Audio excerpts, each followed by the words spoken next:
मला 1-2 फूट जरी चालायचं म्हटलं तरी मला टास्क होता. म्हणजे बेडवरतीच होते. आधार आयुर्वेदचं जेव्हा मी ट्रीटमेंट घ्यायला लागले वर्षभरात, आज मी सगळीकडे व्यवस्थित चालू शकते, फिरू शकते.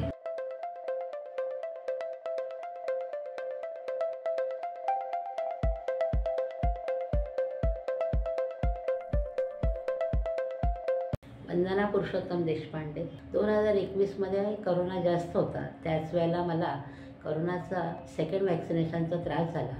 गुडघ्यापासून जो कमरेपासूनचा भाग आहे तो पूर्ण कडक झाला. मला 1-2 फूट जरी चालायचं म्हटलं तरी मला टास्क होता. म्हणजे बेडवरतीच होते. इतकी माझी परिस्थिती घाणेरडी होती. पण त्याच्यानंतर ह्या सरांकडे आल्यानंतर आधार आयुर्वेदचं जेव्हा मी ट्रीटमेंट घ्यायला लागले वर्षभरात, आज मी सगळीकडे व्यवस्थित चालू शकते, फिरू शकते. त्याच्यानंतर मला डायबिटीस आहे. आज गेली 7-8 वर्ष झाले. डायबिटीसचा रिपोर्ट माझा 328, 368 असा असायचा.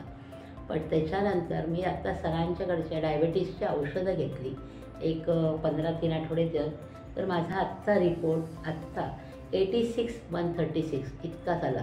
इतकं मला रिलीफ वाटलं की माझ्या तोंडावरची सूज गेली, हातापायाची सूज गेली आणि मी इतकी रिलीफ झाले की मला छान वाटते आता. इतकं त्याचा इफेक्ट आहे. गोळ्या औषधांचा तर आहेच आहे, शिवाय इथे जे डॉक्टर आहेत त्यांच्या बोलण्याने सुद्धा इतकं माणसाला रिलीफ वाटतं की माणूस एकदम त्याच्यातनं आहे तो दुखणंसुद्धा विसरून जातो. इतकं छान आहे.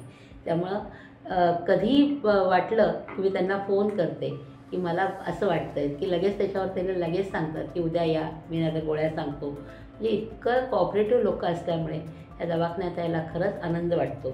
दवाखान्यात येण्यापेक्षा, औषधं घेण्यापेक्षा माणसाच्या बोलण्यानेच बरं वाटतं, हा माझा स्वतःचा अनुभव आहे. आणि मला बऱ्याच पद्धतीने त्रास होत होता. डायबिटीस तर आहे, BP वाढतो, ह्या सगळ्या गोष्टी आता एकदम नॉर्मल आहेत माझ्या, की 2-3 वर्षामध्ये मला दुखणं आहे हे सुद्धा मी विसरून जाते. धन्यवाद.